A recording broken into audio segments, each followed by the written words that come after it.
سمی میری وار میں واری یعنی سمیے۔ آپ نے یہ بہت مشہور گیت بڑی دفعہ سنا ہوگا، لیکن اصل واقعہ کیا ہے شاید بہت ہی کم لوگ جانتے ہوں۔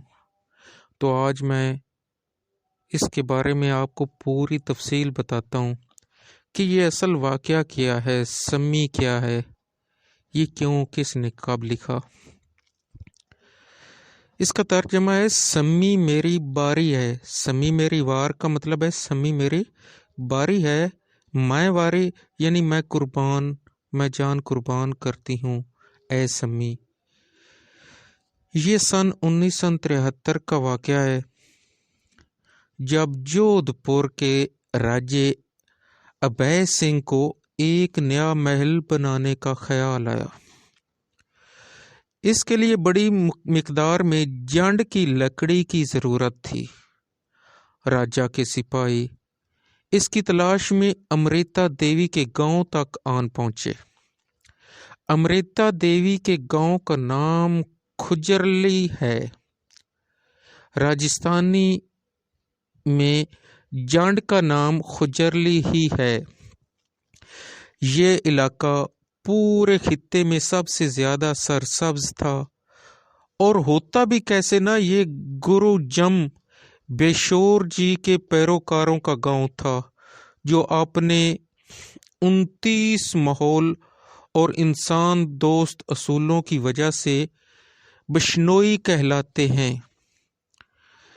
جان لیں کہ بشنوئی عقیدے میں کسی بھی جانور کا شکار کرنا اور کوئی سرسبز درخت کاٹنا ممنوع ہے، اور کسی بھی حالت میں اس کی کوئی اجازت نہیں ہے۔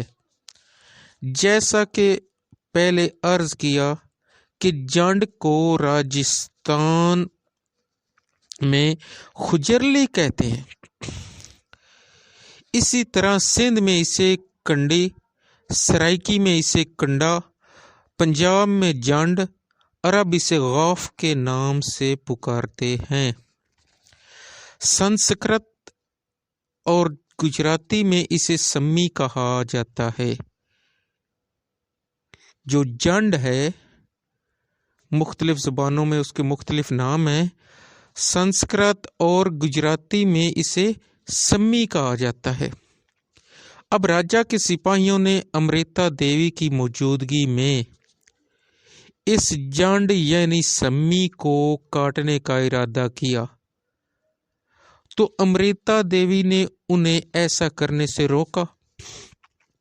سپاہی نہیں رکے تو امرتا دیوی درخت کے تنے سے یہ کہتی ہوئی لپٹ گئی کہ اگر اس درخت کو کاٹنا چاہتے ہو تو اس کے لیے پہلے مجھے کاٹنا پڑے گا، اور سپاہیوں نے امرتا دیوی کے جسم کو کاٹ دیا۔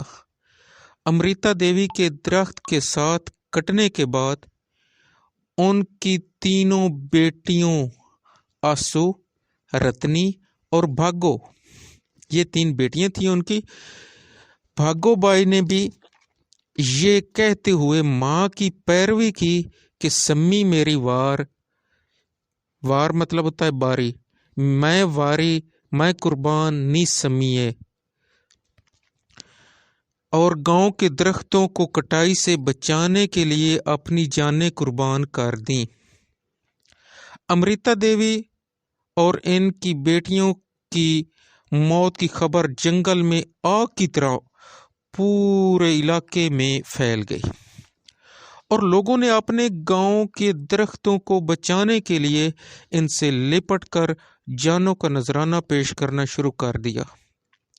جب تک راجا کو خبر ہوئی اور اس کی مداخلت سے یہ سلسلہ رکا، تب تک 363 لوگ اپنی جانیں قربان کر چکے تھے۔ یہ تحقیق اصغر گوراوی صاحب کی ہے۔